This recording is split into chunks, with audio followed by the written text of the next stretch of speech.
Welcome to the slop farm. Enjoy the video. You start by making safety absolute. Confirm the firearm is unloaded and visually clear the chamber. Next, install the bore sight laser into the barrel or use the correct adapter. Tighten so it won't shift. Place a plain, high-contrast target at 10 to 25 yards on a flat, well-lit surface. Once done, stand behind the gun, bring the optic roughly to bore center, and note the laser dot location. This gives you an initial. Once the laser is stable and the target is set, you mount the firearm on a rest and bring the optic to eye level.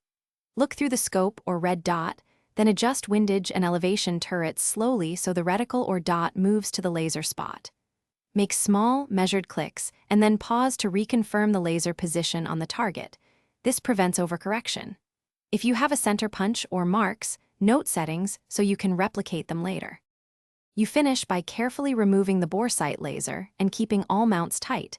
Then perform a live fire confirmation at your chosen zero distance, typically 25 to 50 yards, to verify point of impact.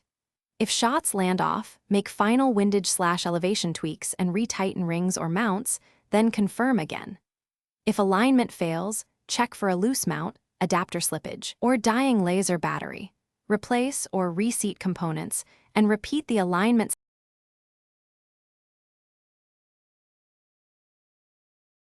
Thanks for watching. Consider subscribing if we helped you today.